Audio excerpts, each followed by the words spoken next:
Yes, sir. Thank you, Mr. Chairman, for kind words of introduction. Uh, it's a privilege to speak at the National Conference of RSSDI.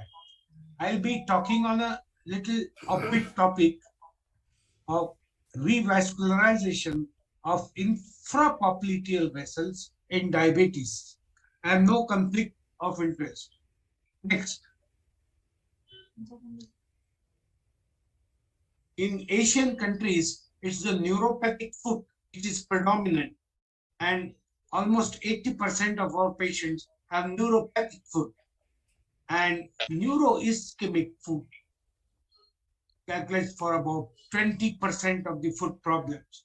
However, in last 20 years, we are observing paradigm shift from neuropathic to neuroischemic feet as our diabetic patients are living longer. Patients above 80 years of age are on increase. Interventional radiologists and therefore should be actively involved in our diabetic foot care team. Early revascularization is a key for amputation free survival and improved quality of life. Next, neuroischemic feet is very challenging because healing is very slow, high rate of complications, the end result of major amputations, mortality is high, the quality of life is poor, and overall life expectancy is short. Most of the time, the diagnosis of peripheral vascular disease is often missed. Vascular investigations are carried out only in 50% of the patients, and up to 90% of peripheral arterial disease can be missed if we rely only on symptoms. This is very important. Next. In diabetes, as compared to non-diabetics, the peripheral arterial disease is slightly different. In addition to proximal lesions like femoral iliac artery, infrapopliteal vessels.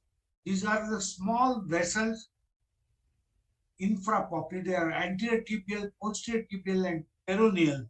And these are the small arteries which are peculiarly involved in diabetic patients. And we are going to discuss revascularizing these small arteries, anterior tibial, dorsalis pedis, posterior tibial, peroneal, and so on.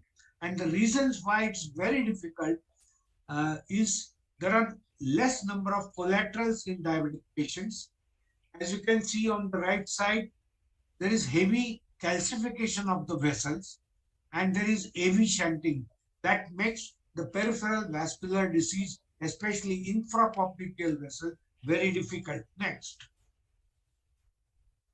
This is one of the very severe case of peripheral arterial disease.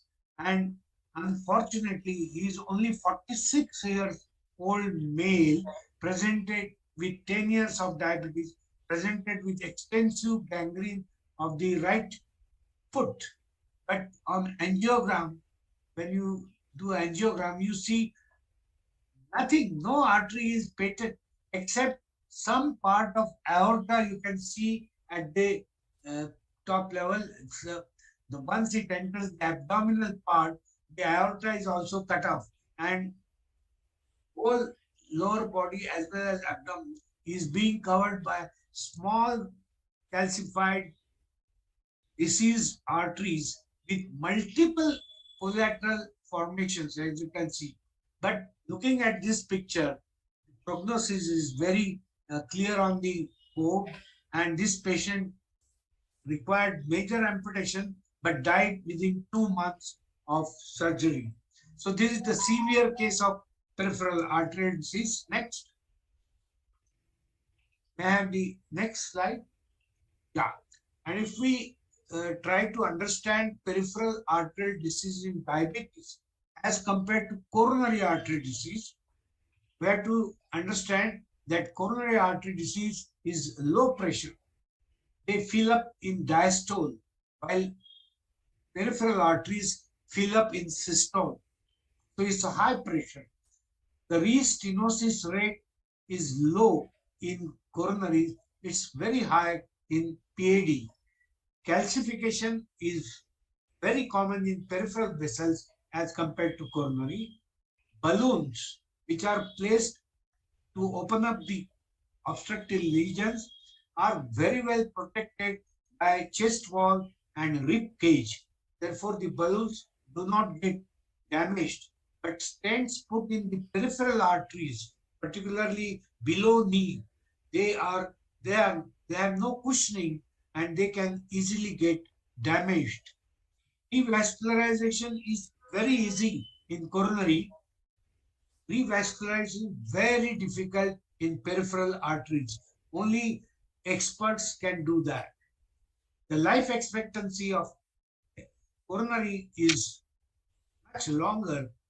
It's very short in peripheral arteries. Most important thing is the expenditure involved for coronary angioplasty. The patient is usually a 50, 60-year-old person and he's the breadwinner of the family. So he's willing to spend any amount of money. While peripheral arterial disease patient has multiple blocks, the interventional vascular specialist says we'll need 3 stents, and he's usually a 80-year-old man, retired grandpa, and therefore the family is reluctant to spend. Next. However, in last 20 years, as I said, there is a change from neuropathic to neuroischemic foot, and these are the important events. One thing is we prime the vessels with thrombolytic agents and use rivaroxaban as anticoagulant after the stenting. And we have now small diameter, long stents, drug-coated stents. Antegrade approach has also revolutionized revascularization. And therefore now, in any case of peripheral arterial disease, it's the endovascular intervention is the first thing. Only indication for peripheral bypass is failed angioplasty or stenting. Next. Next slide, please. Some people use this angiosome approach.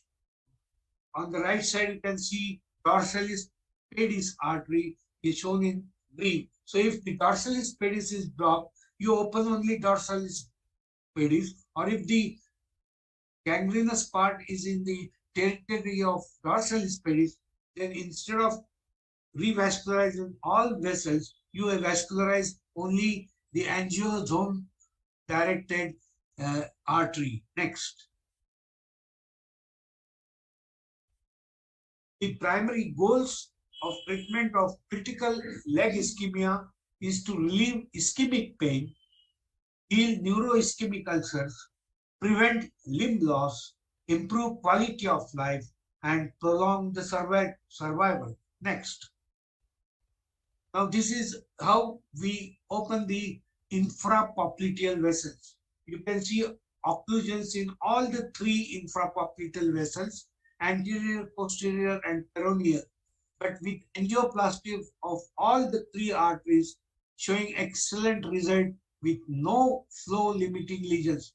The upper 3 pictures are obstructed arteries, and in next line, all the 3 pictures show all 3 arteries are now well perfused, well opened, and complete revascularization in all 3 infrapopliteal vessels has been achieved. Excellent results. Next. Another team approach, you can see the complete absence of anterior tibial, occlusion of posterior tibial, and now after angioplasty in picture C, you see very good open anterior tibial and posterior tibial, and the wound which looked almost life-threatening could be reduced to Syme's operation and the foot could be salvaged. Next.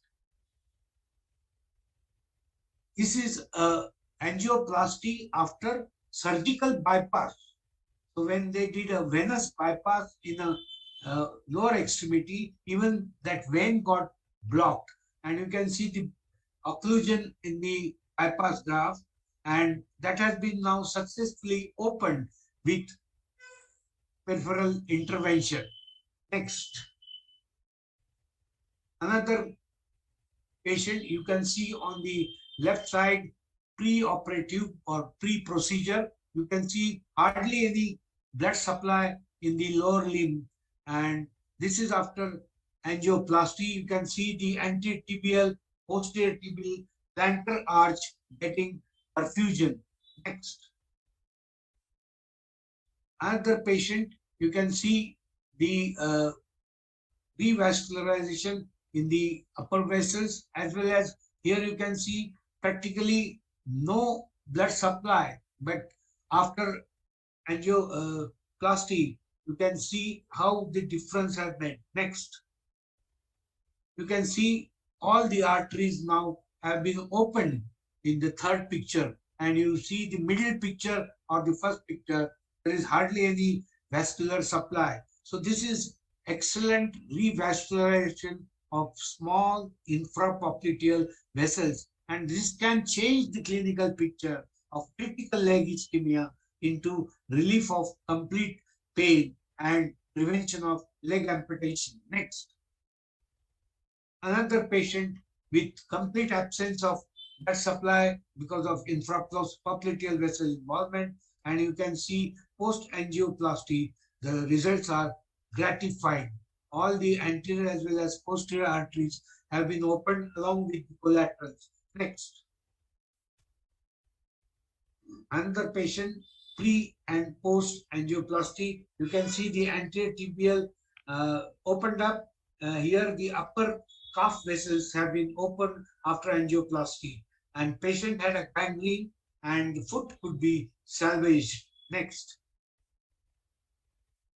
Another case where 20 centimeter long balloon angioplasty of posterior tibial artery could be done. You can see in the second picture, first picture is pre-angioplasty, second after angioplasty, and a long balloon angioplasty was done to improve the plantar arch blood supply. Next. Another example, and you can see the good antegrade flow in the plantar arch. Next. As I said, there has been a paradigm shift in our approach of revascularization.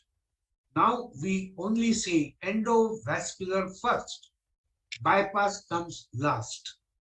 So advances in endovascular therapy in the recent past has surpassed open surgical bypass to a great extent, and all proximal vessels with even multiple occlusions or distal infrapopliteal vessel involvement are now amenable to endovascular procedures in expert hands. In many institutions world over, the endovascular approach is currently the first choice of treatment. Next.